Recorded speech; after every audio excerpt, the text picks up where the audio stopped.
അഊദു ബിദിൻഗനാഹി മിനലുട്ടാപ്പി റജീം ബിസ്മിൽദിൻഗനാഹി റഹ്മാനി റഹീം. നമ്മളിന്ന് വളരെ പ്രധാനപ്പെട്ട ഒരു വിഷയമാണ് സംസാരിക്കാനുള്ളത്. അതിനു മുന്നേ ഞാനിന്ന് നമ്മളുടെ ഒരു വീഡിയോ അപ്ലോഡ് ചെയ്തിട്ടുണ്ടായിരുന്നു, മദ്രസ ശാസ്ത്രജ്ഞൻ്റെ ഒരു കാര്യം. പക്ഷെ എന്തോ യൂട്യൂബിലൊരു ചെറിയ പ്രശ്നം നേരിട്ട് അത് ഒന്ന് പ്രൈവറ്റാക്കി വെക്കേണ്ടി വന്നിരിക്കുകയാണ്. നമുക്ക് അടുത്ത ദിവസം വീണ്ടും അത് റീ അപ്ലോഡ് ചെയ്യേണ്ടി വരും എന്നാണ് എനിക്ക് തോന്നുന്നത്. അപ്പോൾ നമുക്ക് ചെയ്യാം. അപ്പോൾ ഏതായാലും ആ വീഡിയോ കാണേണ്ട ആളുകൾ, ലിങ്ക് കയ്യിലുള്ള ആളുകൾക്ക് കാണാം, അല്ലാത്ത ആളുകൾക്ക് വേണ്ടി അത് ഒന്ന് തൽക്കാലം മാറ്റി വെച്ചിരിക്കുകയാണ്. അതിൻ്റെ വ്യൂ എന്തോ ഒരു തടസ്സം. അപ്പോൾ നമുക്ക് നമ്മളുടെ ഇന്നത്തെ വിഷയത്തിലേക്ക് നമുക്ക് കടക്കാം. നമ്മളുടെ വീഡിയോ കണ്ടുകൊണ്ടിരിക്കുന്ന ആളുകൾ ചാനൽ സബ്സ്ക്രൈബ് ചെയ്തിട്ടില്ല എന്നുണ്ടെങ്കിൽ അത് ചെയ്യുക. നമ്മൾ ഈ ഒരു ആക്ടിവിറ്റിയെ സപ്പോർട്ട് ചെയ്യുക. ഒരുപാട് കാര്യങ്ങൾ ചെയ്ത് മുന്നോട്ട് പോകാനുള്ള ഒരു വലിയ ഒരു മിഷൻ ആണ് നമ്മൾ നടത്തിക്കൊണ്ടിരിക്കുന്നത്. അപ്പോൾ ഇന്നത്തെ ടൈറ്റിൽ നിങ്ങൾ ശ്രദ്ധിച്ചിട്ടുണ്ടാവും, 101 പേര് നോമ്പ് നോറ്റ് മരിച്ചു. ഇതാണ് ഇന്ന് നമ്മളുടെ ടൈറ്റിൽ ഇട്ടിരിക്കുന്നത്. അപ്പോൾ എന്താണ് ഈ സംഗതി? ഇതിനെക്കുറിച്ച് നിങ്ങൾ എവിടെയെങ്കിലും കേട്ടിട്ടുണ്ടോ എന്നുള്ളത് നമുക്ക് വഴി അറിയാം. ഏതായാലും ഇതൊരു റമദാൻ സ്പെഷ്യൽ എന്നുള്ള രീതിയിൽ തന്നെ നിങ്ങൾക്ക് കണക്കിലെടുക്കാം. എല്ലാ വർഷവും റമദാൻ നോമ്പ് വരും. ആ നോമ്പ് വരുന്ന സമയത്ത് പതിവ് പോലെ ഇസ്ലാമിനെ തള്ളിമറിച്ചുകൊണ്ട് അവിടെ എന്തോ വലിയ സംഭവമാണ് ഇസ്ലാമിലെ റമദാൻ നോമ്പ് എന്നും പറഞ്ഞുകൊണ്ട് കുറേ ആളുകൾ ഇതിലേ വരും. ആ വരുന്ന സമയത്ത് ഇത് ഭയങ്കര ശാസ്ത്രീയമാണ് എന്ന് പറഞ്ഞുകൊണ്ടാണ് കുറേ ആളുകൾ വരാൻ ഇരിക്കുന്നത്. അതിപ്പോൾ കാക്കമാർ മാത്രമൊന്നുമല്ല, ഇസ്ലാമിലെ ഇതുപോലുള്ള കാര്യങ്ങൾ വെച്ചുകൊണ്ട് ഈ ദഅവ പ്രവർത്തനം നടത്തുന്ന ആളുകൾ മാത്രമല്ല ഇതുമായിട്ട് വരിക. കുറേ അമുസ്ലിങ്ങളായിട്ടുള്ള ആളുകളെയും കൂടി പൊക്കി പിടിച്ചുകൊണ്ട്, കണ്ടില്ലേ അമുസ്ലിമായിട്ടുള്ള ആ ഡോക്ടർ പോലും പറയുന്നത് കേട്ടില്ലേ, ഇസ്ലാമിൻ്റെ മഹത്വം കണ്ടില്ലേ എന്നൊക്കെ ചോദിച്ചിട്ട് തള്ളിമറിച്ചിട്ട് വരുന്ന ആളുകളുണ്ട്. അപ്പോൾ രണ്ട് രീതിയിലാണ് നമ്മളിതിനെ എപ്പോഴും എല്ലാ വർഷവും, എനിക്ക് തോന്നുന്നു കഴിഞ്ഞ ഒരു 2-3 വർഷമായിട്ട് ഞാൻ എൻ്റെ ഒരു യൂട്യൂബിങ് ജീവിതം തുടങ്ങുന്നത് തന്നെ ഈ നോമ്പിൽ നിന്നാണ് എന്ന് പറയുന്നത് ആയിരിക്കും കൂടുതൽ ശരി. കാരണം ഈ ഒരു മതം വിട്ട സമയത്ത് കൂടുതലും എഴുത്തായിരുന്നു നമ്മളുടെ മെയിൻ ഹോബി എന്ന് പറയുന്നത്. അങ്ങനെ ഫേസ്ബുക്കിൽ ഇങ്ങനെ എഴുതി കൂട്ടും, ഇതായിരുന്നു ഒരു കാലത്ത് ഉണ്ടായിരുന്നത്. അങ്ങനെ ഇരിക്കുന്ന സമയത്ത് കോവിഡ് വന്നപ്പോൾ കമ്പ്യൂട്ടർ നാശമായി, ലാപ്ടോപ്പ് നാശമായി.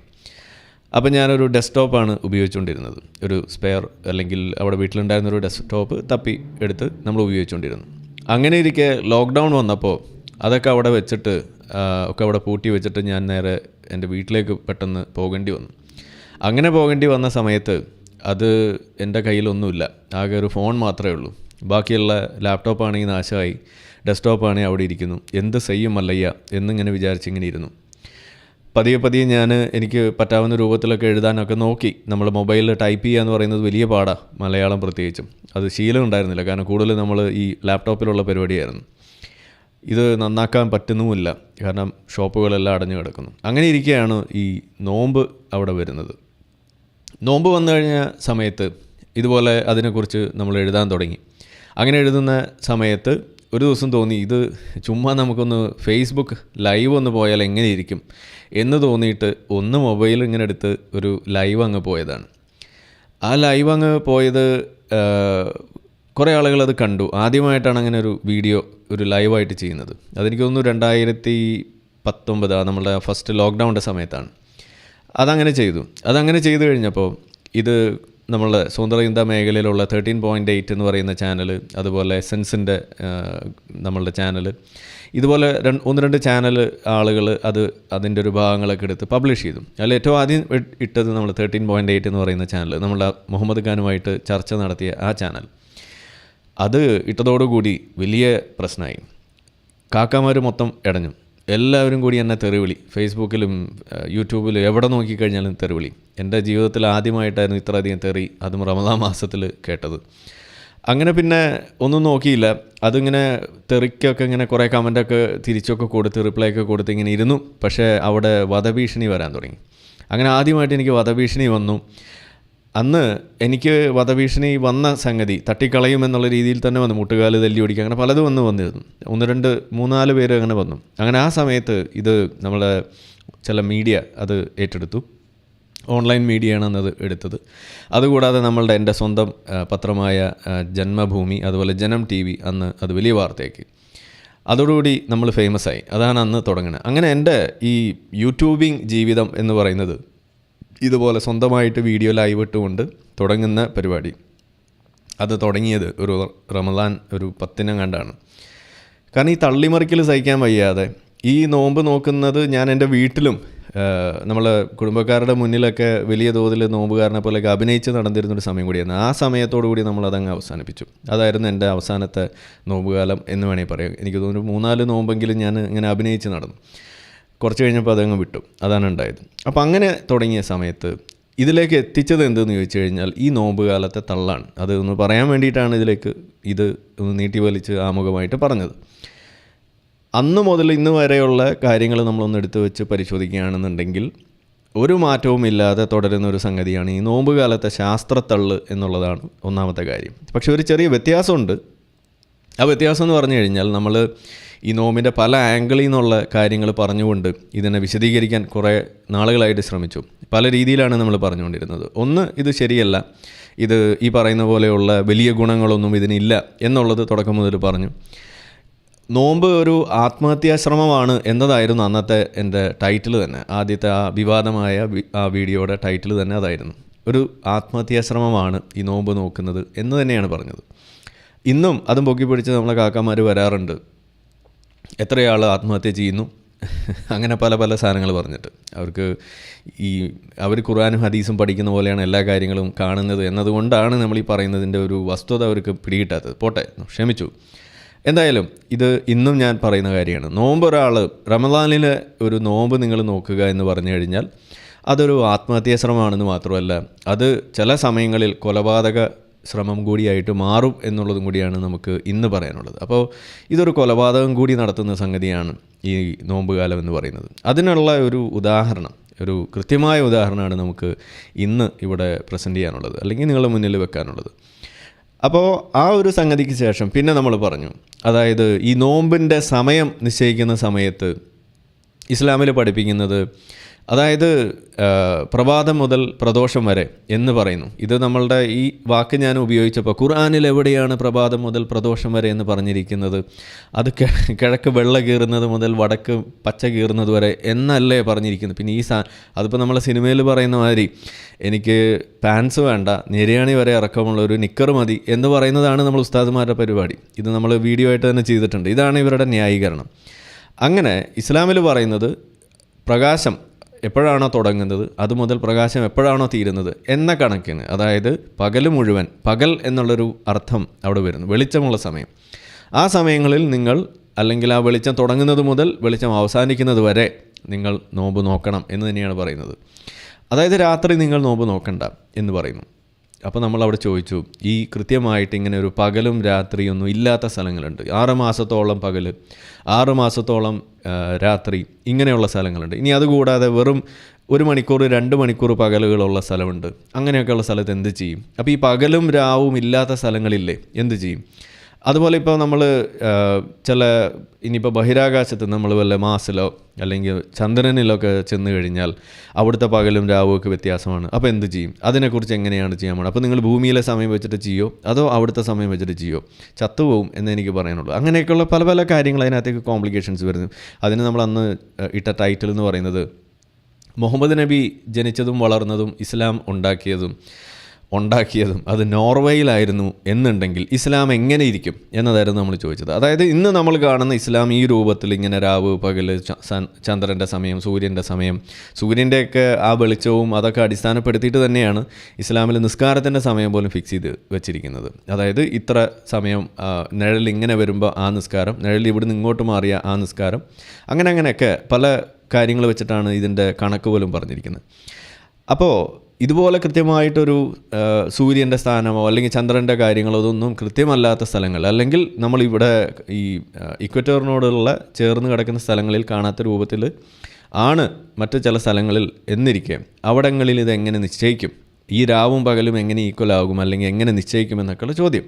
അതും പോട്ടെ, ഇപ്പോൾ നമ്മളുടെ നാട്ടുകാർ മുഴുവൻ ഈ പർദ്ദയിട്ട് നടക്കുന്നുണ്ട്. നോർവേയിലായിരുന്നു മുഹമ്മദ് നബി ജീവിച്ചിരുന്നത് എന്നുണ്ടെങ്കിൽ നമ്മുടെ നാട്ടിലെ താത്താമാർ മുഴുവൻ ഇവിടെ മറ്റേ രോമക്കുപ്പായിട്ട് നടക്കേണ്ട ഒരു ഗതികേട് പോലും വന്നേനെ. കാരണം അതാണല്ലോ സുന്നത്ത്. അടിമ സ്ത്രീകളെയും സ്വതന്ത്ര സ്ത്രീകളെയും വേർതിരിച്ചറിയാൻ ഒരു കുപ്പായം വേണമല്ലോ. ആ സമയത്ത് മിക്കവാറും ഇത് ഇടേണ്ടി വരും. അത് രോമക്കുപ്പായമായിരിക്കും, അത് ഇട്ടുകൊണ്ട് നടക്കേണ്ടി വരും. കാരണം അതാണല്ലോ അന്ന് ചെയ്തത്. ഇങ്ങനെ വരും. അപ്പോൾ അതുപോലെ പല കാര്യങ്ങൾ. അപ്പോൾ എന്തായാലും അങ്ങനെയൊക്കെയുള്ള കാര്യങ്ങളെല്ലാം നമ്മൾ പറഞ്ഞു. ഇതിൽ ഏറ്റവും അടുത്ത് പറഞ്ഞ സംഗതിയാണ് ഇതൊരു ആത്മഹത്യാ ശ്രമമാണ്, ഇതിലെ ശാസ്ത്രം തള്ളിമറിച്ച് വരുന്നുണ്ട് മാത്രമാണ്. ഇത് ശാസ്ത്രം എന്നുള്ള സംഗതി പറയുമ്പോൾ ഇപ്പോൾ വിശ്വാസികൾ പറയാൻ പോകുന്നൊരു കാര്യം, ഇസ്ലാമിലെ നോമ്പ് നിർബന്ധമാക്കിയത് അത് ശാസ്ത്രീയമായതുകൊണ്ടല്ല, അത് പടച്ചോൻ നോക്കാൻ പറഞ്ഞുകൊണ്ടാണ് എന്ന് പറഞ്ഞു വരുന്ന ആൾ, അവരാണ് മാന്യന്മാരെന്നാണ് ഞാൻ പറയുക. കാരണം നിങ്ങൾ അത് പറയും, ഓക്കെ ഞങ്ങൾ ഇസ്ലാമിലെ നോമ്പ് നോക്കുന്നതിൻ്റെ കാരണം അത് ഇസ്ലാമിൽ അത് പറഞ്ഞുകൊണ്ടാണ്, അള്ളാഹു അത് നോക്കാൻ പറഞ്ഞു, അല്ല അത് ശാസ്ത്രമാണോ അല്ലയോ എന്ന് നോക്കി അതൊന്നുമല്ല ഞങ്ങൾ നോക്കുന്നതിൻ്റെ കാരണം, അത് പടച്ചോൻ നോക്കാം. അപ്പോൾ ശാസ്ത്രീയമല്ല എന്ന് നിങ്ങൾ തെളിയിച്ചാലും അത് ഞങ്ങളെ ബാധിക്കുന്ന കാര്യമല്ല എന്ന് പച്ചയ്ക്ക് പറയുന്ന വളരെ കൃത്യമായ നിലപാടെടുക്കുന്ന കാക്കാമാരിവിടെ ഉണ്ടെങ്കിൽ അവർക്കാണ് എൻ്റെ ഒരു അപ്രീസിയേഷൻ, ഒരു കൂപ്പുകൈ നിങ്ങൾക്കുണ്ട്. അത് നിങ്ങൾ കണ്ടുപിടിക്കണം. അല്ലാതെ അതിലും ആവശ്യത്തിനും അനാവശ്യത്തിനും ഈ ശാസ്ത്രം തിരിക്കുന്ന പരിപാടി നിങ്ങൾ നിർത്തുക. നിങ്ങൾ ഈ ശാസ്ത്രത്തെ കൂട്ടുപിടിച്ച് ഈ ദഅവയ്ക്ക് ഇത് ഉപയോഗിക്കുന്നതുകൊണ്ടാണ് നമ്മൾ ഈ റിവേഴ്സ് ദഅവയുമായിട്ട് നടക്കുന്നത്. അപ്പോൾ ഈ വാർത്ത നിങ്ങൾ ശ്രദ്ധിക്കുക. ഇത് കഴിഞ്ഞ ദിവസം വന്നൊരു വാർത്തയാണ്. പാകിസ്ഥാനിലെ ഒരു പ്ലെയിൻ ക്രാഷ്, അത് 2020 മെയ്യിൽ നടന്ന ഒരു പ്ലെയിൻ ക്രാഷ്. അതിന് ഇൻവെസ്റ്റിഗേഷൻ കഴിഞ്ഞ ഏതാനും വർഷങ്ങളായിട്ട് നടന്നുകൊണ്ടിരിക്കുകയായിരുന്നു. അപ്പോൾ അതിൻ്റെ ഒരു ഫൈനൽ റിപ്പോർട്ട് കഴിഞ്ഞ ദിവസം പുറത്ത് അവർ പബ്ലിഷ് ചെയ്തു. അതിലെടുത്ത് പറഞ്ഞിരിക്കുന്ന കാര്യം, it can be blamed on human error എന്ന് തന്നെയാണ് അവിടെ പറഞ്ഞു വച്ചിരിക്കുന്നത്. അപ്പോൾ ഇത് ഫെബ്രുവരി 25 ഇത് വന്നിരിക്കുന്നത്.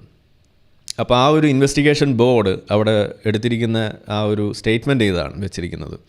The board has held the failure of proper judgment while landing by the two pilots as the main reason for the fatal crash in which 101 people including 99 passengers lost their lives. ഇതാണ് അവിടെ സംഭവിച്ചത്. അതായത്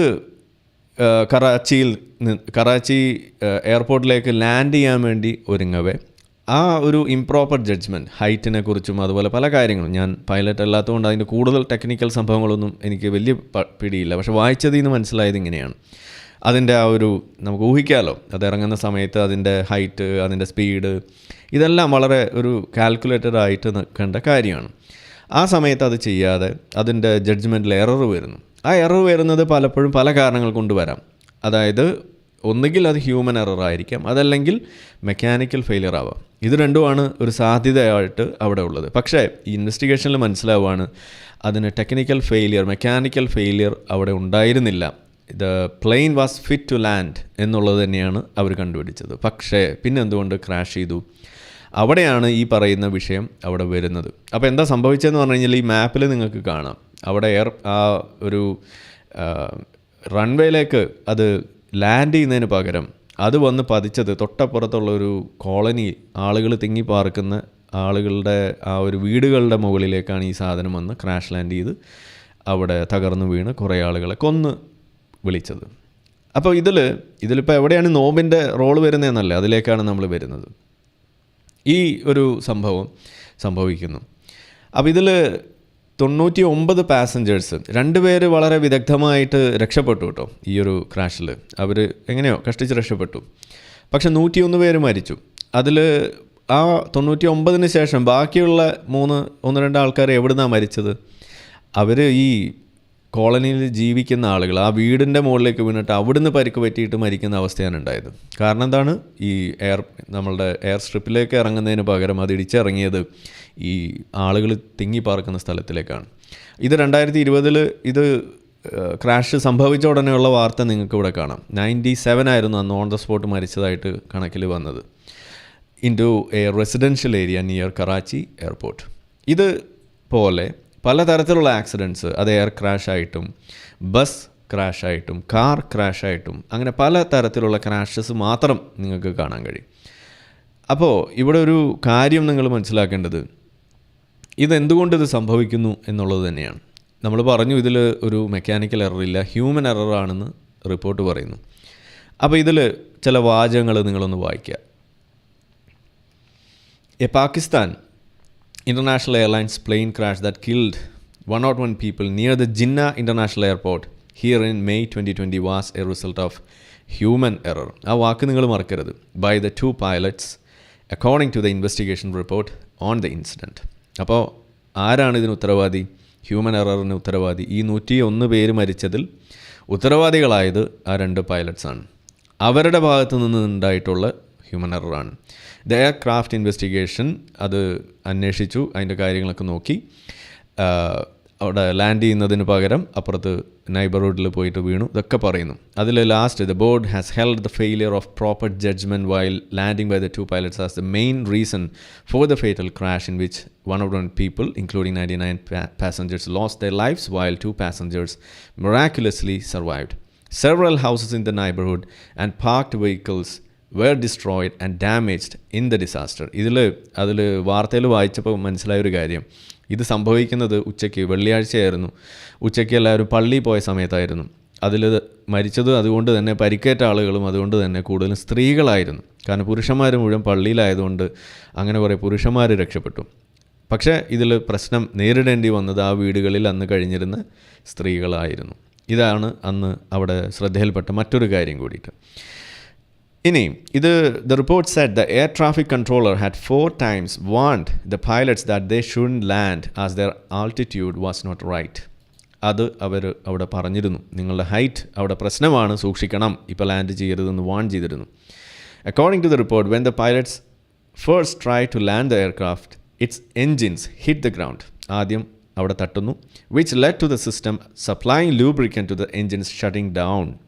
The report said that engine failure eventually led to the crash. അപ്പോൾ ഈ judgement error കാരണം ആദ്യം land ചെയ്യാൻ നോക്കിയപ്പോൾ അത് താഴെ തട്ടുകയും എന്നിട്ട് അവിടെ എൻജിൻ തകരാറാവുകയും ചെയ്യുന്നു. അടുത്ത സെൻറ്റൻസ് നിങ്ങൾ ശ്രദ്ധിക്കുക. The report also held the PIA and the Civil Aviation Authority responsible for not having clear procedures on whether pilots should fast during the month of Ramadan while on duty.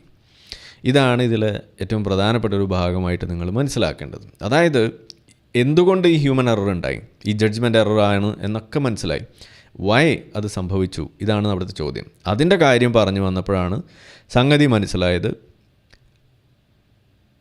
മനസ്സിലായത് അത് അവർ fast ചെയ്യുന്ന 2 pilots ആയിരുന്നു, നോമ്പെടുത്തിട്ടുള്ള pilots ആയിരുന്നു. അങ്ങനെ ആണ് ബാക്കിയുള്ള ഇവൻസിലേക്ക് അത് മുഴുവൻ നയിച്ചത്. അപ്പോൾ ഈ സംഗതി, ദ ഹ്യൂമൻ എറർ എന്ന് പറയുന്ന സംഭവം, അതിലേക്ക് വഴി വെച്ചത് ഈ ഫാസ്റ്റിംഗ് എന്ന് പറയുന്ന സംഗതി, നോമ്പ്, അത് റമദാൻ നോമ്പ്.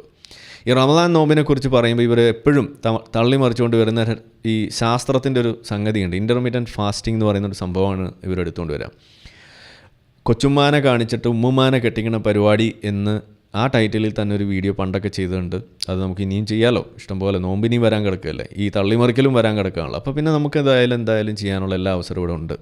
അത് ഈ വർഷം ഉണ്ടാവും, ഡോണ്ട് വറി, അത് നമുക്ക് പിന്നെ പറയാം. അപ്പോൾ എന്താണ് ഇൻ്റർമീഡിയൻറ്റ് ഫാസ്റ്റിങ്ങും ഈ റമദാനിലെ ഫാസ്റ്റിങ്ങും തമ്മിലുള്ള ഒരേ ഒരു വ്യത്യാസം എന്ന് ചോദിച്ചു കഴിഞ്ഞാൽ, ഇൻ്റർമീഡിയൻറ്റ് ഫാസ്റ്റിംഗ് എന്ന് പറയുന്നത് നിങ്ങൾ ജോലി ചെയ്യുന്ന സമയത്തും വർക്ക് ചെയ്യുന്ന സമയത്തും നിങ്ങൾ ഉണർന്നിരിക്കേണ്ട സമയത്തും നിങ്ങൾക്ക് ആവശ്യമായ എനർജി സപ്ലൈ ചെയ്യുന്നത് ഉറപ്പാക്കി വെള്ളം ശരീരത്തിലേക്ക് ആവശ്യത്തിന് കൊടുത്തുകൊണ്ട് വെള്ളം കുടിച്ചുകൊണ്ട് തന്നെയാണ് ഇൻ്റർമീഡിയൻറ്റ് ഫാസ്റ്റിംഗ് നടക്കുന്നത്. നിങ്ങൾ ഫാസ്റ്റ് ചെയ്യുന്നത് റെസ്റ്റിംഗ് പീരീഡിലാണ്, ഉറങ്ങുന്ന സമയം, ജോലിയിൽ നിന്ന് വിട്ടു നിൽക്കുന്ന സമയം, അവിടെയാണ് ഇൻ്റർമീഡിയൻറ്റ് ഫാസ്റ്റിംഗ് അവിടെ കൂടുതൽ നടക്കുക. അതിൽ പല പാറ്റേൺസ് ഉണ്ട്, അതിൻ്റെയൊക്കെ ഡീറ്റെയിൽസിലേക്ക് ഞാനിപ്പോൾ പോകുന്നില്ല, ഇത് ഒരുപാട് നീണ്ടുപോകും, നമുക്ക് വേറെ തന്നെ ചെയ്യാനുണ്ട്. അതേസമയം റമദാനിലെ ഫാസ്റ്റിംഗ് എന്ന് പറഞ്ഞു കഴിഞ്ഞാൽ നേരെ തിരിച്ചെന്ന് പറഞ്ഞു കഴിഞ്ഞാൽ നമ്മൾ ജോലി ചെയ്യുന്ന സമയം, അതുപോലെ പകൽ സമയം, നമ്മൾ ആക്റ്റീവായിട്ടിരിക്കേണ്ട സമയം, ആ സമയത്ത് നമ്മൾ പട്ടിണി കിടക്കും. ആ സമയത്ത് പട്ടിണി മാത്രമല്ല, ശരീരത്തിന് ഏറ്റവും അത്യാവശ്യമായ വെള്ളം പോലും നിഷേധിക്കും. ഇതാണ് റമദാനിലെ ഫാസ്റ്റിങ്ങിൽ നടക്കുന്നത്. ഇതാണ് ഇൻ്റർമീഡിയൻറ്റ് ഫാസ്റ്റിങ്ങും റമദാൻ ഫാസ്റ്റിങ്ങും തമ്മിലുള്ള കാതലായ വ്യത്യാസം. അതുകൊണ്ട് തന്നെയാണ് ഇവിടെ ഈ PIA, പാകിസ്ഥാനിലെ ഈ ഏവിയേഷൻ ആ ഒരു വിഭാഗം, അവരവിടെ കണ്ടെത്തിയ കാര്യമെന്ന് പറയുന്നത്, അവിടെ ഇത് സംബന്ധിച്ച് ഈ റമദാൻ സമയങ്ങളിൽ പൈലറ്റ്സ് ഫാസ്റ്റ് ചെയ്യാൻ പാടുണ്ടോ, നോമ്പെടുക്കാൻ പാടുണ്ടോ ഇല്ലയോ എന്നത് സംബന്ധിച്ചിട്ട് ക്ലിയർ പ്രൊസീജിയേഴ്സ് ഉണ്ടായിരുന്നില്ല. മാത്രമല്ല ഇവരവിടെ ഫാസ്റ്റ് ചെയ്തിരുന്നതായിട്ടുമാണ് അവസാനം തെളിയുന്നത്, മനസ്സിലാക്കുന്നത്. ഇനി ഇത് ഈ ആക്സിഡൻറ്റ് സംഭവിച്ച ഉടനെ അതിനൊക്കെ ശേഷം പല സംഗതികൾ ചർച്ചയാകുന്നു. അങ്ങനെ പല സംഗതികൾ വന്നപ്പോൾ അവർ PIA അവിടെ ഓർഡർ ഇറക്കി, ബാർസ് പൈലറ്റ്സ് ഫ്രം ഫാസ്റ്റിംഗ്. നിങ്ങൾ എയറോപ്ലെയിൻ പറപ്പിക്കാനാണോ വരുന്നത്, നോമ്പൊക്കെ മുറിച്ചിട്ട് കയറിയാൽ മതി. നോമ്പെടുത്തിട്ടുള്ള പൈലറ്റ്സ് ആണെങ്കിൽ you are not fit to fly എന്ന് തന്നെയായിരുന്നു അവരോട് പറയാൻ തുടങ്ങിയത്. എന്താണ് ഫിറ്റ് ടു ഫ്ലൈ? നോമ്പ് നോറ്റാൽ ഒരു കുഴപ്പമില്ല എന്നാണല്ലോ പറയുന്നത്. ഇവിടെ നിങ്ങളൊന്ന് ആലോചിച്ച് നോക്കൂ, 2 വ്യക്തികൾ അവർ നോമ്പെടുത്തതിൻ്റെ ഭാഗമായിക്കൊണ്ട് അവരുടെ ശരീരത്തിനുണ്ടാകുന്ന പ്രശ്നങ്ങൾ അത് വെച്ച് കൊണ്ട് ഇവിടെ അപകടത്തിലായതും ജീവൻ നഷ്ടപ്പെട്ടതും മറ്റ് 101 പേരെ ജീവിതമാണ് ഒന്നിച്ച് ഇവരില്ലാതെയാക്കിയത്. 101 പേരെ ഒരുമിച്ച് കൊന്നുകളഞ്ഞു എന്ന് പറയാം. 2 പേരെ അവർ ആത്മഹത്യയും ചെയ്തു, ബാക്കിയുള്ള ആളുകൾ കൊല്ലപ്പെടുകയും ചെയ്തു. ഇതാണ് ഇവിടെ സംഭവിക്കുന്നത്. അതെങ്ങനെ? വെറുതെ അപ്പുറത്ത് വീട്ടിലിരുന്നിരുന്ന ആളുകളെയും കൂടിയാണ് അവിടെ കൊല്ലുന്നത്. ഒന്ന് ആലോചിച്ച് നോക്കൂ. ഇതാണ് ഇതിൻ്റെ മാഗ്നിറ്റ്യൂഡ് എന്ന് പറയുന്നത്. അപ്പോൾ ഇവർ പറയും എത്രയോ ആളുകൾ നോമ്പ് നോക്കുന്നു, ലക്ഷക്കണക്കിന് ആളുകൾ നോക്കുന്നു, എന്നിട്ട് ആകെ ഒരു 100 പേര് ചത്തതിനാണോ ഈ പ്രശ്നം എന്നും ചോദിച്ചു വരും. നമ്മളുടെ കാക്കാൻ കുഞ്ഞുങ്ങൾ അങ്ങനെയാണല്ലോ, മദ്രസ ജീവികളുടെ സ്ഥിരം പരിപാടിയാണത്. അങ്ങനെയുള്ള ആളുകളോട് എനിക്ക് പറയാനുള്ളത്, നിങ്ങൾക്ക് ഈ ഇതുപോലെയുള്ള കാര്യങ്ങൾ, ഓഡ്സ് റേഷ്യോ എന്നൊക്കെ പറയുന്നത് പോലെ, അല്ലെങ്കിൽ ഇതുപോലെ മരണപ്പെടാനുള്ള സാധ്യത, ആക്സിഡൻറ്റ്സ് ഉണ്ടാകാനുള്ള സാധ്യത എന്നൊക്കെ പറയുന്നത്, ഇതുപോലെ ഡേഞ്ചർ ഉണ്ടാക്കാനുള്ള സാധ്യത എന്നൊക്കെ പറയുന്നത് നിങ്ങൾ ഒന്ന് മനസ്സിലാക്കണം. ഇതെല്ലാം പ്രോബബിലിറ്റി വെച്ച് തന്നെയാണ് നമ്മൾ പറയുന്നത്. ഇത് സംഭവിക്കാൻ സാധ്യതയുണ്ട് എന്ന് തന്നെയാണ് പറയുന്നത്. ഇടിവെട്ട് ഏറ്റ് മരിക്കാൻ സാധ്യതയുണ്ട് എന്ന് നമ്മൾ പറഞ്ഞു കഴിഞ്ഞാൽ നിങ്ങൾ പറയും, എവിടെ, ഞാൻ ഇതുവരെ ആരും ഇടിവെട്ടേറ്റ് മരിക്കുന്നത് കണ്ടിട്ടില്ലല്ലോ എന്ന് പറഞ്ഞാൽ ഇടിവെട്ടേറ്റ് ആരും മരിക്കുന്നില്ല എന്നാണോ അതിൻ്റെ അർത്ഥം? അല്ല, നിങ്ങൾ കാണണമെന്ന് നിർബന്ധമില്ല. ഇത് സ്റ്റാറ്റിസ്റ്റിക്സും അതുപോലെ ഇതുപോലെയുള്ള അപകടങ്ങളും ഇത് തന്നെയാണ് കാര്യങ്ങൾ നിശ്ചയിക്കുന്നത്. എന്തായാലും ഇവിടുത്തെ ഒരു ആവറേജ് മദ്രസ ജീവിയേക്കാളും മദ്രസ ഇതുപോലെയുള്ള പ്രൊഡക്ട്സിനേക്കാളും ബോധവും വിവരവുമുള്ള പാകിസ്ഥാനിലെ ഏവിയേഷൻ മിനിസ്ട്രിയും അതുപോലെയുള്ള ആളുകളും അവരെന്ത് തീരുമാനിച്ചു, ഇനി മുതൽ എയറോപ്ലെയിൻ പറപ്പിക്കാൻ വരികയാണെന്നുണ്ടെങ്കിൽ നോമ്പെടുത്തിട്ടുള്ള പറപ്പിക്കലൊന്നും വേണ്ട, അങ്ങനത്തെ അഭ്യാസമൊന്നും വേണ്ട. കാരണം വി കനോട്ട് ഇവിടെ ഈ ആളുകളുടെ ജീവൻ വെച്ചിട്ട് ഇതുപോലെ പന്താടുന്ന പരിപാടി അത് അനുവദിക്കാൻ കഴിയില്ല എന്നവർ പറഞ്ഞു. ഞാൻ ആലോചിക്കുന്നത്, നമ്മളുടെ നാട്ടിൽ അല്ലെങ്കിൽ ഇതുപോലെ ഒരു ഇസ്ലാമികമല്ലാത്തൊരു സ്ഥലത്ത് ഇത്തരത്തിലുള്ളൊരു നിയമം കൊണ്ടുവരാൻ പോലും നമുക്ക് സാധിക്കുമെന്ന് നിങ്ങളൊന്ന് ആലോചിച്ച് നോക്കും. ഈ ഹിജാബിൻ്റെ വിഷയമൊക്കെ നിങ്ങളൊന്ന് ഓർത്താൽ മതി. ഇത് മതപരമായിട്ടുള്ള സാധനമാണ്, അങ്ങനെ ഞങ്ങളുടെ വിശ്വാസ സ്വാതന്ത്ര്യമാണ് എന്നൊക്കെ പറഞ്ഞിട്ട് നിങ്ങളവിടെ കോലാഹലം ഉണ്ടാക്കില്ലേ? അപ്പോൾ നമ്മളതാ പറയുന്നത്. അതായത് ഈ കോൺസ്റ്റിറ്റ്യൂഷനിൽ ഈ മതസ്വാതന്ത്ര്യം പറയുന്നിടത്ത് തന്നെ അതിൻ്റെ ബാക്കി കാര്യങ്ങൾ കൂടി നിങ്ങൾ വായിക്കണം. സബ്ജക്റ്റ് ടു പബ്ലിക് ഓർഡർ, അതുപോലെ ഹെൽത്ത്, അതുപോലെ പല സാധനങ്ങൾ പറഞ്ഞു വെക്കുന്നു. അതിൽ പ്രധാനപ്പെട്ടൊരു സാധനമാണ് ഈ പബ്ലിക് ഓർഡറും അതുപോലെ ബാക്കിയുള്ള ആളുകളുടെ അവരുടെ വെൽബീയിങ്ങും. അത് നമ്മളവിടെ ഓർക്കാതെ നിങ്ങളുടെ മതസ്വാതന്ത്ര്യം മാത്രം പൊക്കി വെച്ചുകൊണ്ട് ഇതുപോലെ ബാക്കിയുള്ള ആളുകൾ ബുദ്ധിമുട്ടിച്ചുകൊണ്ട് നിങ്ങൾ ഇവിടെ ലൗഡ് സ്പീക്കർ വെച്ചിട്ട് അല്ലാഹു അക്ബർ വിളിക്കുന്നു, അല്ലെങ്കിൽ ഭജന ചൊല്ലുന്നു, എന്ത് തന്നെയായാലും ഇപ്പോൾ വലിയ തോതിൽ പരാതികൾ വന്നുകൊണ്ടിരിക്കുകയാണ്.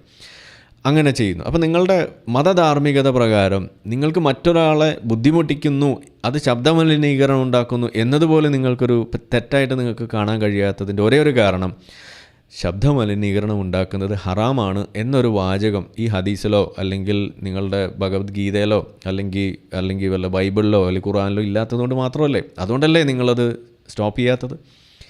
ഏതെങ്കിലും ഒരു മതം ഞങ്ങളിങ്ങനെ ചെയ്യാം, മറ്റേ മതം ഞങ്ങളെ കണ്ട് പഠിക്കട്ടെ എന്നെങ്കിലും ചിന്തിച്ചിട്ട് നിങ്ങൾക്കതൊരു മത്സരമാക്കി എടുത്തൂടെ എന്നാണ് ഞാൻ ആലോചിക്കുന്നത്. അതുപോലും കാണാനില്ല. അപ്പോൾ നിങ്ങളെ സംബന്ധിച്ചിടത്തോളം ധാർമ്മികത എന്ന് പറയുന്നത് ഇത് 7 അയലത്തോടെ പോയിട്ടില്ല എന്ന് തന്നെയാണ്. നിങ്ങളുടെ ധാർമ്മികത എന്ന് പറഞ്ഞു കഴിഞ്ഞാൽ ആകെ കൂടി കുറേ പെണ്ണും കള്ളും കഞ്ചാവും ഇതുപോലുള്ള കുറച്ച് സാധനങ്ങൾ, ഇതിനെക്കുറിച്ചുള്ള കുറച്ച് നിയമങ്ങൾ, അതതിൻ്റെ അപ്പുറത്തേക്ക് കള്ളക്കടത്തോ വണ്ടി മര്യാദയ്ക്ക് ഓടിക്കുന്നതോ ഇതുപോലെയുള്ള ആളുകളുടെ ജീവൻ വെച്ച് പന്താടുന്നതോ അങ്ങനെയുള്ള ശബ്ദ മലിനീകരണമോ മറ്റു തരത്തിലുള്ള, ഇപ്പോൾ ഇന്നലെ നമ്മൾ പെട്രോൾ പമ്പിൻ്റെ മുന്നിലൊക്കെ വെച്ചിട്ട് ഇവിടെ പൊങ്കാല ഇടുന്നത് വരെ നമ്മൾ കണ്ടു. ഇതിലൊക്കെ എന്ത് ധാർമ്മികതയാണ് മതത്തിന് വെക്കാനുള്ളത്? എന്താണ് നിങ്ങൾ കൊടുക്കുന്ന സന്ദേശം നമ്മൾ ചോദിച്ചു പോകണത്.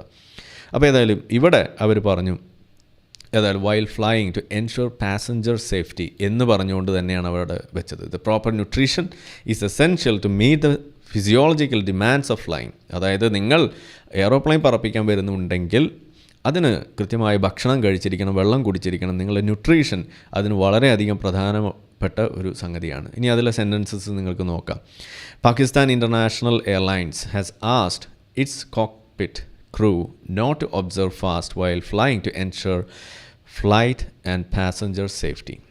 അതൊരു വലിയ വില കൊടുക്കേണ്ടി വരുന്നൊരു സംഗതിയാണ്. അതുകൊണ്ട് നിങ്ങൾ ഇനി നോമ്പ് നോക്കരുത്, നോട്ട് ടു ഒബ്സർവ് ഫാസ്റ്റ്. അപ്പോൾ നിങ്ങൾ പറയുന്ന എന്ത് തന്നെ ശാസ്ത്രീയമായ അത്ഭുതമാണ് ഈ റമദാൻ നോമ്പ് എന്നുണ്ടെങ്കിൽ, അങ്ങനെ ഒരു കൃത്യമായ വാദം നിങ്ങൾക്കുണ്ടെങ്കിൽ നേരെ വണ്ടി പിടിക്കുക, പാകിസ്ഥാനിൽ പോവുക.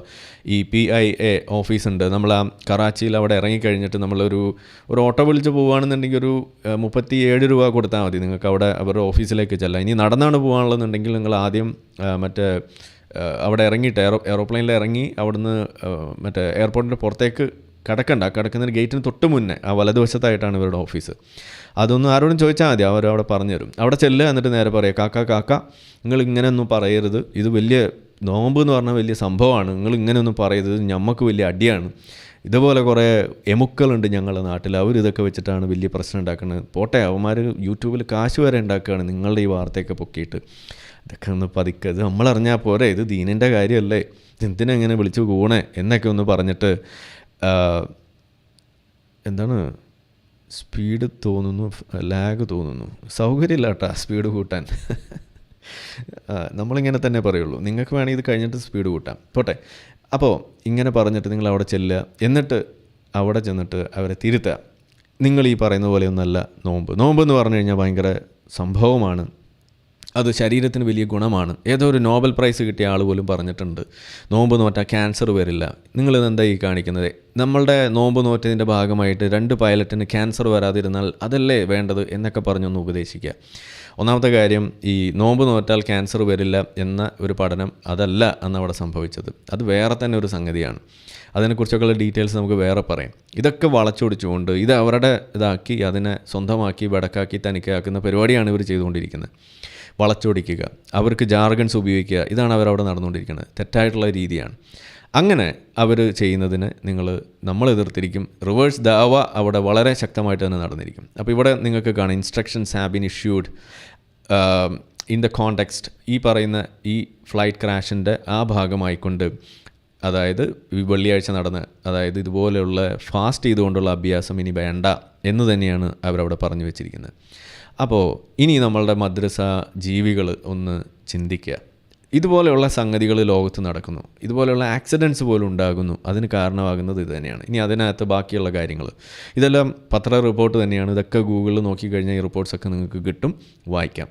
Focusing on specific human issues such as diet and its relationship to flight performance could help reduce the rate of pilot errors and accidents. അതായത് പൈലറ്റ്സിന് സംഭവിക്കാവുന്ന എറേഴ്സും ആക്സിഡൻസും കുറയ്ക്കുന്നതിന് വളരെ ഇമ്പോർട്ടൻ്റ് ആയിട്ടുള്ള കാര്യമാണ് ഈ ന്യൂട്രീഷൻ നീഡ്സ് മീറ്റ് ചെയ്യുക എന്നുള്ളത്. Proper nutrition is essential to meet the physiological demands of flying. ഇത് തന്നെയാണ് അവിടെ പറഞ്ഞിരിക്കുന്നത്. ഇനി അതിൻ്റെ ബാക്കി, poor or irregular eating habits can be a contributory cause of decreased pilot performance.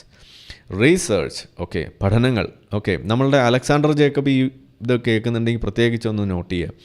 Research has shown that low blood glucose levels, especially during the fasting period, contribute towards decreased cognitive function. This is especially relevant for air crew personnel, given the physiological demand placed upon them, the circular added. ഇനി ഇത് explain ചെയ്ത് ഞാൻ കൊള്ളാക്കുന്നില്ല. റിസർച്ചുകൾ പോലും ഇവിടെ establish ചെയ്തിട്ട കാര്യം. നമ്മൾ research പറയുമ്പോൾ എവിടെ പഠനം, ഇത് അങ്ങനെയല്ലല്ലോ എന്ന് പറഞ്ഞ് കൊണ്ടുവരുന്ന ആളുകളുണ്ടെങ്കിൽ ഇതേ ഞാൻ പറഞ്ഞു, നേരെ നിങ്ങൾ ഓട്ടോറിക്ഷ പിടിക്കുക, പോവുക, പറഞ്ഞു എയർപോർട്ടിലേക്ക് പുറത്ത് കിടക്കുക, ഗേറ്റിൻ്റെ വലതുവശത്തുള്ള നമ്മൾ PIയുടെ ഓഫീസുണ്ട്, അവിടെ ചെന്നിട്ട് പറയുക, ഇതേ നിങ്ങളെ റിസർച്ച് ഒന്നുമല്ല, നമ്മളെടുത്ത് വേറെ റിസർച്ച് ഉണ്ട്, നമ്മൾ അലക്സാണ്ടർ ജേക്കബ് എന്ന് പറഞ്ഞിട്ടൊരു ചങ്ങാതി ഉണ്ട്, മൂപ്പര് പറഞ്ഞിട്ടുണ്ടല്ലോ ഇത് ഭയങ്കര സംഭവമാണ്, നിങ്ങൾക്ക് എന്തതൊന്നും കണ്ടുകൂടാത്തത് എന്ന് പറഞ്ഞിട്ട് അവർ ഉപദേശിക്കുക, കാര്യങ്ങൾ തിരുത്തുക, എന്നിട്ട് ഈ സർക്കുലറൊക്കെ അങ്ങ് ഡിലീറ്റ് ചെയ്യിക്കുക, എന്നിട്ട് മറ്റേത് അവിടെ കോപ്പി പേസ്റ്റ് ചെയ്ത് വെക്കുക. അതാണ് വേണ്ടത്. Hence keeping in mind the aforementioned factors of fatigue, performance deterioration and the lives of innocent people, it is advised the pilots should refrain from fasting during the month of Ramadan or otherwise when they are on flying duties. If someone feels that she cannot leave fast, then he should apply for leave during such period. ഇതാണ് അവിടെ പറഞ്ഞിരിക്കുന്നത്. ഇനി നിങ്ങൾക്ക് നോമ്പ് നോറ്റേ പറ്റൂ എന്ന് നിർബന്ധം ഉണ്ടെങ്കിൽ വീട്ടിലിരുന്ന് നോമ്പ് നോക്കുക, ലീവ് എടുത്ത് നോമ്പ് നോറ്റേക്കുക, അല്ലാതെ നോമ്പ് നോറ്റിട്ട് എയറോപ്ലെയിനും പറപ്പിച്ച് ബാക്കിയുള്ള ആളുകൾക്ക് പണി ഉണ്ടാക്കരുത് എന്നും കൂടിയാണ് ഈ റിസർച്ച് ഈ സർക്കുലറിൽ ഇവിടെ പറഞ്ഞു വെക്കുന്നത്. ഇനി അതിൽ the circular asked pilots to strictly observe the instruction, as otherwise their license to fly could be suspended or cancelled. ഇനി അതല്ല മുട കാണിക്കാനാണ് ഉദ്ദേശമെന്നുണ്ടെങ്കിൽ നിങ്ങൾ അവസാനത്തെ പറപ്പിക്കലായിരിക്കും, ഇനി കൂടുതൽ പറപ്പിക്കേണ്ടി വരില്ല, ഞങ്ങൾ പറപ്പിക്കും, നിങ്ങളുടെ ഫ്ലൈയിങ് ലൈസൻസ് അവിടെ സസ്പെൻഡ് ചെയ്യും അല്ലെങ്കിൽ ക്യാൻസൽ ചെയ്യും. ഇതാണ് അവിടെ പറഞ്ഞു വെച്ചിരിക്കുന്നത്. A former PIA senior official, Captain Anwar Adil, while talking to Gulf News, appreciated the latest instructions issued to the pilots while saying that they were in line with the standard international civil aviation practices to ensure passenger safety. ഇതാണ് international safety guide lines. അതിനോട് ചേർന്ന് നിൽക്കുന്നു പാകിസ്ഥാൻ. ഇപ്പോഴെങ്കിലും നേരം വെളുത്തല്ലോ എന്ന് അയാൾ സമാധാനിക്കുന്നു. പക്ഷെ അതിന് കൊടുക്കേണ്ടി വന്ന വില എത്രയാണ്? 101 പേരുടെ ജീവനാണ് എന്നതാണ് ഇവിടെ നമ്മൾ മനസ്സിലാക്കേണ്ടത്. ഇതാണ് ഇതിൽ സംഭവിക്കുന്ന കാര്യം. ഇനി ഇവിടെ ഒരു ചോദ്യമുണ്ട്, പൈലറ്റ്സ് നോമ്പ് നോറ്റു എന്നുള്ളതിന് എന്താ തെളിവ് എന്നും ചോദിച്ചിട്ട് വരാം. നമ്മൾ കാക്കന്മാരെ കുറേയല്ലോ കാണുന്നത്. ഇതും കൂടി ഒന്ന് വായിച്ചേക്കാം. Pakistan Civil Aviation Authority prohibited the practice of flying while fasting in the aftermath of crash, which only 2 of the aircraft's 99 occupants, both passengers, survived. One additional fatality occurred on the ground. Both pilots of the A320 were participating in the fast of Ramadan. Each had a regular Zahri and Iftar, morning and evening meals, eaten before sunrise and after sunset, and declined snacks from the cabin crew. ഈ long ഫ്ലൈറ്റിൻ്റെ സമയത്ത് അവർ ഒന്നും കഴിച്ചിരുന്നില്ല എന്നുള്ളത് അവിടെ റെക്കോർഡാണ്. The inquiry states that fasting may affect a crew's flight performance by reducing spatial cognition and lowering blood sugar or hydration. It adds that it may invert normal day-night routines, affecting circadian rhythms and general health. നോമ്പ് നോക്കുക എന്ന് പറഞ്ഞു കഴിഞ്ഞാൽ നിങ്ങൾ ഉൾട്ടയാക്കുന്ന പരിപാടിയാണ്. ഞാൻ പറഞ്ഞു, intermediate fasting എന്ന് പറഞ്ഞു കഴിഞ്ഞാൽ നിങ്ങൾ ജോലി ചെയ്യുന്ന സമയത്ത്, ഉണർന്നിരിക്കുന്ന സമയത്ത് ഭക്ഷണം കൊടുക്കുന്നു. വണ്ടി ഓടിക്കുമ്പോഴാണ് നമ്മൾ ഇന്ധനം കൊടുക്കേണ്ടത്. ഉറങ്ങുന്ന സമയത്ത് നിങ്ങൾ ഭക്ഷണത്തിൽ നിന്ന് വിട്ടു നിൽക്കുന്നു. ആ വിട്ടു നിൽക്കുന്ന സമയം നിങ്ങൾ എക്സ്റ്റെൻഡ് ചെയ്യുന്നു. ഇതാണ് ഇൻ്റർമീഡിയറ്റ് ഫാസ്റ്റിംഗ്. എന്നാൽ ഇവിടെ അത് കഴിക്കുന്നത് തന്നെ വളരെ ലിമിറ്റഡ് ആയിട്ട് കഴിക്കുന്നു. അവിടെ ഒരു കാലറി റെസ്ട്രിക്ഷനാണ് അവിടെ നടക്കുന്നത്. അവിടെ വെള്ളം കുടിക്കും. ഇതാണ് ഇൻ്റർമീഡിയറ്റ് ഫാസ്റ്റിങ്ങിൽ നടക്കുന്നത്. അതേസമയം നമ്മൾ ഈ റമദാൻ ഫാസ്റ്റിംഗ് എന്ന് പറഞ്ഞു കഴിഞ്ഞാൽ നേരെ ഉൾട്ടയാണ്. നിങ്ങൾ പകൽ മുഴുവൻ പട്ടിണി കിടക്കും, വെള്ളം കഴിക്കില്ല, എന്നിട്ട് ജോലി എടുത്ത് നടക്കും, എന്നിട്ട് ഉറങ്ങേണ്ട സമയമാകുമ്പോൾ മൂക്കുമുട്ടയെ തിന്നിട്ട് കിടന്ന് കൂർക്കം വലിക്കും. ഇതാണ് സംഭവിക്കുന്നത്. ഇതുകൊണ്ട് ഒരു ഗുണവുമില്ല, ഇത് അപകടം കൂടിയാണ്. Because it even inwards your circadian rhythm എന്നാണ് ഇവിടെ പറഞ്ഞു വെച്ചിരിക്കുന്നത്. അപ്പോൾ അങ്ങനെയൊന്നും അല്ല, അങ്ങനെ ഇൻവേർട്ട് ചെയ്യില്ല. സിർക്കേഡിയൻ റിതത്തിനൊന്നും ഒരു കുഴപ്പം ഉണ്ടാവില്ല എന്ന് ഏതെങ്കിലുമൊക്കെ ഉസ്താദുമാർക്ക് അങ്ങനെയൊക്കെ വാദമുണ്ടെങ്കിൽ ഞാൻ പറഞ്ഞു, വീണ്ടും നിങ്ങൾ നേരെ കറാച്ചി എയർപോർട്ടിൽ പോവുക. ഇവരുടെ ഓഫീസ് അവിടെ ഉണ്ട്. ചെന്നിട്ട് കാര്യങ്ങൾ പറഞ്ഞ് അവരെ പറഞ്ഞ് തിരുത്തുക. എന്നെയല്ല തിരുത്തേണ്ടത് എന്ന് ഒന്നും കൂടി ഒന്ന് പറഞ്ഞു വെക്കുകയാണ്. ഇനി ഇതിൻ്റെയൊക്കെ ചിത്രം നിങ്ങൾക്ക് കാണാം. ഈ എയർക്രാഫ്റ്റ് ക്രാഷ് ചെയ്യുന്നതിന് മുന്നേ ഉണ്ടാകുന്ന ചിത്രങ്ങൾ അവിടുത്തെ സർവൈലൻസ് ക്യാമറയിലൊക്കെ പതിഞ്ഞത് ആണ് ഇവിടെ കാണുന്നത്. പൊട്ടിത്തെറിക്കുന്നതിനും ക്രാഷ് ചെയ്യുന്നതിനും ഏതാനും മിനിറ്റുകൾക്ക് മുന്നേ ഉള്ള ചില ദൃശ്യങ്ങളാണത്. നിങ്ങൾക്ക് കൂടുതൽ സ്വയം അന്വേഷിച്ചത് വായിക്കാം. ഇനി മറ്റ് ചില കാര്യങ്ങൾ, ഇത് നമ്മളിപ്പോൾ ഒരു എയർ ക്രാഷ് ഉണ്ടായതിനാണോ ഇങ്ങനെയൊക്കെ പെരുപ്പിച്ച് പറയുന്ന എമുവേ എന്ന് ചോദിക്കുന്ന ആളുകൾക്ക് വേണ്ടിയിട്ട് മറ്റ് ചില ക്രാഷുകളെക്കുറിച്ചും കൂടി ഞാനൊന്ന് പറഞ്ഞിട്ട് ഇവിടെ അവസാനിപ്പിക്കും. ഇന്ന് മൊത്തം അപകടത്തിൻ്റെ ഡാർക്ക് അടിക്കുന്ന സാധനങ്ങൾ മാത്രമാണ്. Ramadan in UAE, most dangerous hours on road revealed. Experts share safety tips. Okay, നമ്മൾ പലതരം സേഫ്റ്റി ടിപ്സിനെ കുറിച്ച് പറയുന്നുണ്ട്. ഇപ്പോൾ ഡൈവിങ്ങിന് പോകുമ്പോൾ, നമ്മൾ ഡ്രൈവിങ്ങിന് പോകുമ്പോൾ, അതല്ലെങ്കിൽ അങ്ങനെ പലതും. ഇത് ഒരു പ്രത്യേകതരം സേഫ്റ്റി ടിപ്പാണ്. ഇതെല്ലാ മതത്തിനും ഉണ്ട് കേട്ടോ. ഇപ്പോൾ നമ്മൾ പൊങ്കാല ഇടുമ്പോൾ നമ്മൾ പാലിക്കേണ്ട മര്യാദകൾ, സേഫ്റ്റി ടിപ്സ് എന്ന് പറഞ്ഞിട്ട് കുറേയാണ്. കാരണം എന്താണ്, എൻ്റെ ക്ലാസ്മേറ്റ് ആയിട്ടുള്ള എൻ്റെ ഒരു സുഹൃത്തിൻ്റെ അമ്മ ഈ പൊങ്കാല ഇടാൻ പോയിട്ട് അവിടുന്ന് തീപിടുത്തത്തിൽ മരിച്ചതാണ്.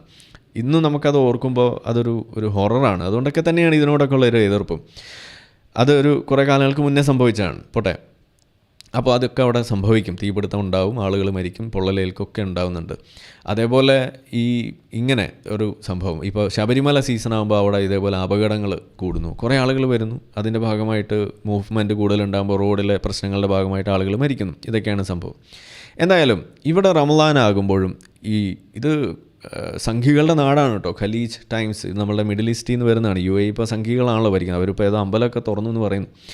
ഇനിയും കൂടുതൽ അമ്പലങ്ങൾ വരുന്നു എന്നാണ് കേട്ടത്. അമ്പലം പണിത് അവരെവിടെയാണോ ഇതൊക്കെ കൊണ്ടുപോകുന്നത്? ഇത്രയ്ക്ക് വലിയ സംഖ്യകളാണ് അവരവിടെ. പോട്ടെ, അവരവിടെ കൊടുത്തിരിക്കുന്നത് എന്താണ്? റമദാൻ ആയി കഴിയുമ്പോൾ ആ കൂടി ഉണ്ടാകുന്ന പ്രശ്നങ്ങളെക്കുറിച്ചാണ് എങ്ങും ചർച്ച. Fasting can result in dehydration, low blood sugar and exhaustion, which in turn can affect the motorists' attentiveness, concentration, vision and reaction. ഇത്രയും സാധനങ്ങൾ അതിനകത്ത് അഫക്റ്റഡ് ആവുന്നു. And that is leading to accidents ഇതാണ് പറഞ്ഞു വെക്കുന്നത്. With the start of Ramadan, road safety and health experts are calling on motorist and pedestrians to be more cautious. അതായത് വണ്ടി ഓടിക്കുന്നവരോട് മാത്രമല്ല, വഴിയെ കൂടെ പോകുന്നവരോട് കൂടിയാണ് പറയുന്നത്, ഒന്ന് നോക്കിക്കാണേ, ഇത് എന്താണ് വിശന്ന് പിരിവെട്ടിയിട്ട് ഓടുന്ന ആൾക്കാരാണ് നോമ്പ് തുറക്കാൻ വേണ്ടിയിട്ടുള്ള ആ പരക്കം പാച്ചിൽ. നിങ്ങൾ നോക്കിയൊക്കെ നിങ്ങളുടെ ജീവൻ നിങ്ങളുടെ കൈകളിലാണ്, സൂക്ഷിച്ചേക്കണമെന്ന് പെഡസ്ട്രിയൻസിനോടും കൂടി പറയാണ്. വഴി കൂടെ നടന്നു പോകുന്ന ആൾക്കാരോടും കൂടിയാണ് പറയുന്നത്. To be more cautious while on the road and to be more attentive to the traffic rules. ഇതാണ് അവസ്ഥ. നടന്നു പോകുന്ന ആൾക്ക് പോലും രക്ഷയില്ല. നമ്മൾ കണ്ടു ഈ എയ്റോപ്ലെയിൻ അവിടെ കത്തി വീണത് ഈ ആളുകൾ താമസിക്കുന്ന വീടുകളുടെ മുകളിലേക്കും കൂടിയാണെന്ന് പറയുമ്പോഴാണ് ഇതിൻ്റെ കുഴപ്പം. ആ നോമ്പ് നോറ്റവും മാത്രമല്ല അവിടെ ചാവുന്നത്, ഇതുപോലെ ആളുകൾ ചെന്ന് ഇടിച്ച് കയറുമ്പോൾ അത് ഇതേപോലെയുള്ള സ്ഥലങ്ങൾ. കഴിഞ്ഞ വർഷമാണെന്നാണ് നമ്മൾ ഓർമ്മ, ഒരു ബസ് ഇതേപോലെ റമദാൻ്റെ സമയത്ത് ഇതേപോലെ ഉംറ കഴിഞ്ഞിട്ട് വരുന്ന വഴിക്കാണോ പോകുന്ന വഴിക്കാണ് ഇതേപോലെ ആക്സിഡൻ്റ് ആയിട്ട് 10-50 ആളുകൾ കത്തി മരിക്കുകയൊക്കെ ചെയ്തത്. ഇതാണ് സംഭവിക്കുന്നത്. അവിടെയും ആ ഡ്രൈവർ ഫാസ്റ്റിംഗ് ആയിരുന്നു തന്നെയാണ് നമുക്ക് മനസ്സിലാവുന്നത്. According to road safety experts, traffic accidents usually increase during Ramadan. സംഖ്യകൾ പറയുന്നത് കേട്ടില്ലേ? മുസ്ലിം വിരുദ്ധരാണ്, ഇസ്ലാം വിരുദ്ധർ, ഇസ്ലാമോഫോബിക് ആയിട്ടുള്ള UAE ഗവൺമെൻറ്. നിങ്ങൾ കേൾക്കൂ എന്താ കാര്യം അവിടെ പറയുന്നത്. ട്രാഫിക് ആക്സിഡൻറ്റ്സ് കൂടുന്നു റമദാൻ മാസത്തിൽ. ദിസ് ഈസ് ബിക്കോസ്, അതിപ്പോൾ ആളുകൾ കൂടുതൽ അങ്ങോട്ടും ഇങ്ങോട്ടും പോയതുകൊണ്ടൊന്നുമല്ല, because fasting can result in dehydration, low blood sugar and exhaustion, which in turn can affect the motorist attentiveness, concentration, vision and reaction. Thomas Edelman, founder and managing director of Road Safety UAE, told Khaleej Times on Wednesday. അപ്പോൾ ആർക്കെങ്കിലും ഇങ്ങനെയൊന്നുമല്ല, നമ്മൾ Alexander IPS പറഞ്ഞിട്ടുണ്ട് ഇങ്ങനെയൊന്നുമല്ല എന്ന്. അതുകൂടാതെ മറ്റ് ചില ഉസ്താദുമാർ, തലക്കെട്ടുകാരും പറഞ്ഞിട്ടുണ്ട്. പിന്നെ ചില അമുസ്ലിങ്ങൾ ആയിട്ടുള്ള ചില ഡോക്ടർമാരും പറഞ്ഞിട്ടുണ്ട് റമദാൻ മാസത്തിൽ നോമ്പ് അടിപൊളിയാണ് എന്ന്. ആ ഒരു വാദമുള്ള ആളുകൾ എല്ലാവരും തന്നെ നേരെ നോമ്പാകുമ്പോൾ നേരെ UAE പോവുക. തോമസ് ഈഡൽമാൻ എന്ന് പറയുന്നൊരു ചങ്ങാതി അവിടെ എവിടെയോ ഇരിപ്പുണ്ട്. ഞാൻ കഴിഞ്ഞ ദിവസം പോയപ്പോൾ അവരെ ഏതോ ഒരു കൂൾ ബാറിലിരുന്ന് ബോഞ്ചി വെള്ളം കുടിച്ചുകൊണ്ടിരിക്കുന്നുണ്ടായിരുന്നു. മൂപ്പര് പോയി കാണുക, ഇങ്ങോട്ട് വന്ന എന്തൊക്കെ ഈ പത്രത്തിൽ എഴുതി പിടിപ്പിക്കണമെന്ന് ചോദിക്കുക. ഇനി മേലാൽ ഇങ്ങനെ എഴുതിയേക്കരുത് എന്ന് പറഞ്ഞിട്ട് നിങ്ങളെ കയ്യിലുള്ള ആ പേപ്പറും കൊടുക്കുക, ഇനി ഇതേ എഴുതാവുള്ളൂ എന്ന് പറഞ്ഞിട്ട് അതിൻ്റെ അടിയിൽ നിങ്ങൾ ഒറ്റ കാര്യം ഉറപ്പാക്കണം, ഒപ്പിടിയിക്കണം. അലക്സാണ്ടർ IPSൻ്റെ ഒപ്പ് വാങ്ങിക്കാൻ മറക്കരുത്. അത് വെച്ചിട്ട് വേണം നിങ്ങൾ ഈ പരിപാടിക്ക് ഇറങ്ങാൻ, ഇല്ലെങ്കിൽ ചിലപ്പോൾ അവർ ആട്ടിയെന്ന് വരും. In addition to fasting, the often unusual and irregular meal timings and sleep patterns can cause fatigue, exhaustion, impatience and distraction. ഞാനിത് റിപ്പീറ്റ് ചെയ്യുന്നത് എന്തിനാണെന്ന് വെച്ച് കഴിഞ്ഞാൽ, അങ്ങനെയാണെങ്കിൽ മാത്രമാണ് ഈ മദ്രസ ജീവികളുടെ തലയിലേക്ക് കയറുള്ളൂ. Which is reflected in early morning accident peaks, he added. നമ്മൾ കണ്ടിട്ടുണ്ടാവും മദ്രസയിൽ പഠിക്കുന്ന സമയത്ത് ഇങ്ങനെ ആടി ഇങ്ങനെ ഓരോന്ന് പഠിക്കുന്നത്. എന്തിനു വേണ്ടിയിട്ടാണ്? എന്നാലേ തലയിൽ കയറുള്ളൂ, അവിടെ നിൽക്കുള്ളൂ. ഇത് റിപ്പീറ്റ് ചെയ്തുകൊണ്ടിരിക്കുക എന്നുള്ളതാണ്. So we have to repeat. In addition to fasting, the often unusual and irregular meal timings and sleep patterns can cause fatigue, exhaustion, impatience and distraction, which is reflected in early morning accident peaks. Okay. അപ്പോൾ ഇനി ഞാനിത് പറഞ്ഞ് നിങ്ങൾ വെറുപ്പിക്കുന്നില്ല. അപ്പോൾ ഒറ്റ കാര്യമുള്ളൂ, air crash, car crash, bus crash, നടന്നു പോകുമ്പോഴുള്ള crash, വീട്ടിലിരിക്കുമ്പോഴുള്ള crash, അങ്ങനെ പലതരത്തിലുള്ള ക്രാഷുകൾ സംഭവിക്കാം നോമ്പ് നോക്കുന്ന സമയങ്ങളിൽ. ബിക്കോസ് അത് പല കാരണങ്ങളുണ്ട്. അതിൽ നമ്പർ 1 കാരണം, ഒന്ന്, അത് സിർക്കേഡിയൻ റിതം ഇൻവേർട്ട് ചെയ്യുന്നു എന്നുള്ളതാണ് ഒന്നാമത്തെ കാരണം. 2, യു വിൽ ഗെറ്റ് എക്സോസ്റ്റഡ്. അവിടെ ഒരു ഡീഹൈഡ്രേഷൻ അവിടെ സംഭവിക്കുന്നുണ്ട്. അവിടെ ഗ്ലൂക്കോസ് അവിടെ കുറഞ്ഞു പോകുന്ന പ്രശ്നമുണ്ട്. അങ്ങനെ പല കാരണങ്ങൾ അവിടെയുണ്ട്. ഇനി ഇത് കൂടാതെ മെഡിക്കലായിട്ടുള്ള പല മറ്റ് സംഗതികളുണ്ട്. ഇതിപ്പോൾ നമ്മൾ പറഞ്ഞത് ഒരു ന്യൂട്രീഷൻ വ്യൂ പോയിൻറ്റിൽ ഈ നോമ്പ് നോക്കുമ്പോൾ ഉണ്ടാകുന്ന ഏറ്റവും ജനറൽ ആയിട്ടുള്ളൊരു കാര്യം മാത്രമേ ഞാനിവിടെ പറഞ്ഞിട്ടുള്ളൂ. ഇതിൻ്റെ കൂടുതൽ ഡീറ്റെയിൽസുമായിട്ട് ഞാൻ ഉടൻ വരുന്നതാണ്. അതിലേറ്റവും പ്രധാനപ്പെട്ട കാര്യമാണ്, നമ്മൾ മനുഷ്യനാണ്, ഒട്ടകമല്ല എന്ന ഒരു വിഷയം. ഇത് മുന്നേ ഏറ്റവും ആദ്യം ഞാൻ ചെയ്തിട്ടുള്ള മറ്റൊരു വീഡിയോ ആണ്. കുറേ കാലങ്ങൾക്ക് മുന്നേ ഞാനൊരു ഈ യൂട്യൂബിങ്ങൊക്കെ തുടങ്ങിയ സമയത്ത്, വലിയ കുളൂസൊന്നും ഇല്ലാത്തൊരു സമയത്ത്, ആകെ പേടിച്ച് വിറച്ച് ഇങ്ങനെ പറഞ്ഞൊരു സാധനമാണ്. പോട്ടെ, ഇന്നിപ്പോൾ നമുക്ക് കുറച്ചുകൂടി കാര്യങ്ങൾ പറയാനുണ്ടല്ലോ, പിന്നെ കുറച്ചുകൂടി ആളുകൾ കേൾക്കുന്നൊരു സമയവും ആയിട്ടുണ്ട്. അപ്പോൾ അതുകൊണ്ട് നമുക്കതൊന്നുകൂടി ആവർത്തിക്കാം. കാരണം ദഅവ നിങ്ങൾ ആവർത്തിക്കും തോറും റിവേഴ്സ് ദഅവയും നമ്മൾ ആവർത്തിച്ചുകൊണ്ടേയിരിക്കും എന്നത് തന്നെയാണ് ഇവിടെ പറയാനുള്ളത്. അപ്പോൾ നിങ്ങൾക്ക് ബോറടിക്കുന്നുണ്ടെങ്കിൽ നിങ്ങൾ നിർത്തേണ്ടത് ദഅവയാണ്. അപ്പോൾ ഈ റിവേഴ്സ് ദഅവയും നിങ്ങൾക്ക് ഞാൻ നിർത്തിത്തരും എന്നതാണ് എനിക്ക് പറയാനുള്ളത്. അപ്പോൾ നിങ്ങൾക്കത് വെയിറ്റ് ചെയ്യാം. ഹ്യൂമനാണ്, ക്യാമലല്ല, മനുഷ്യനാണ്, ഒട്ടകമല്ല എന്ന ആ വീഡിയോ നമുക്ക് നോമ്പ് തുടങ്ങിയിട്ട് നമുക്ക് പറയാം. ആ സമയത്ത് നമുക്ക് എന്തെങ്കിലുമൊക്കെ കുടിച്ചും പറഞ്ഞുമൊക്കെ നമുക്ക് പകൽ തന്നെ ചെയ്ത് ഇമാരുടെ കുരു നമുക്ക് പൊട്ടിക്കണം. പറ്റുമെങ്കിൽ കുറച്ച് പന്നിയിറച്ചിയും വെച്ചിട്ട് നമുക്ക് പരിപാടി തീർക്കാം, ഇടത്തെ കൈ കൊണ്ട് തിന്നുന്ന രീതിയിൽ. അതാണ് ഞാൻ പ്ലാൻ ചെയ്യുന്നത്. സോ എല്ലാവർക്കും ഒരിക്കൽ കൂടി ഒരു ശുഭരാത്രി. ഇന്ന് വേറെയും കുറച്ച് കാര്യങ്ങളൊക്കെ പറയണം എന്നൊക്കെ ഉണ്ടായിരുന്നു, പക്ഷേ ഇന്ന് ഉറങ്ങിപ്പോയി വന്നപ്പോൾ ഭയങ്കര ക്ഷീണമായിരുന്നു, എഴുന്നേറ്റപ്പോൾ വൈകി. അപ്പോൾ അതുകൊണ്ട് ഇന്ന് തൽക്കാലം ഒരെണ്ണം പിടി, ബാക്കിയുള്ള കാര്യങ്ങൾ നമുക്ക് നാളെ പറയാം. ഒരു പാകിസ്ഥാനിലാണെന്നാണ് മനസ്സിലാവുന്ന ഒരു സ്ത്രീ അവരുടെ ചുരിദാറിൽ കുറച്ച് അറബി അക്ഷരങ്ങൾ കണ്ടപ്പോൾ അത് മതനിന്ദയാണെന്ന് പറഞ്ഞിട്ട് എല്ലാവരും കൂടി തല്ലിക്കൊല്ലാൻ വേണ്ടി പോയ ഒരു കഥ, അത് നമ്മളൊന്ന് പറയണം. അവിടെ ചില കാര്യങ്ങൾ അവിടെ പറയാനുണ്ട്. അതൊക്കെ സംബന്ധിച്ച് കുറച്ച് കാര്യങ്ങൾ നമുക്ക് വിശദമായിട്ട് പറയാം. അപ്പോൾ അതുകൊണ്ട് ഇത്ര നേരവും നമ്മളോടൊപ്പം ജോയിൻ ചെയ്ത എല്ലാ ആളുകൾക്കും നന്ദി. വീഡിയോ കണ്ടുകൊണ്ടിരിക്കുന്ന ആളുകൾ ഇപ്പോഴും ചാനൽ സബ്സ്ക്രൈബ് ചെയ്തിട്ടില്ല എന്നുണ്ടെങ്കിൽ നിങ്ങൾ വളരെ മോശമാണ്. നിങ്ങൾ എന്താണ് ഇതൊക്കെ ശരിയാണോ, ഇങ്ങനെയൊക്കെയാണോ ചെയ്യേണ്ടത്, ഒന്നുമില്ലെങ്കിൽ ഒരു ചെറിയ ഉളുപ്പൊക്കെ വേണ്ടേ എന്നൊക്കെ ഞാൻ വേണമെങ്കിൽ ചോദിക്കും. അപ്പോൾ അതുകൊണ്ട് മര്യാദയ്ക്ക് വീഡിയോ ലൈക്ക് ചെയ്യുക, ഷെയർ ചെയ്യുക, അതുപോലെ കമൻറ്റ് യുദ്ധത്തിൽ ഏർപ്പെടുക, ചാനൽ സബ്സ്ക്രൈബ് ചെയ്യുക. നമുക്ക് മറ്റ് വീഡിയോ വിശേഷങ്ങളൊക്കെ ആയിട്ട് നാളെ നമുക്ക് കാണാം. അതുവരെ എല്ലാവർക്കും നന്ദി, നമസ്കാരം. ഈ വീഡിയോ നമ്മൾ വീണ്ടും ഒന്ന് സ്ട്രീം ചെയ്യുന്നതാണ്, എന്താ സംഭവിച്ചതെന്ന് അറിയില്ല, വീണ്ടും നമുക്കിടാം. അപ്പോൾ അത്രയും പറഞ്ഞുകൊണ്ട് നിർത്തുന്നു. നാളെ നമുക്ക് കാണാം. നന്ദി, നമസ്കാരം, ഗുഡ് നൈറ്റ്.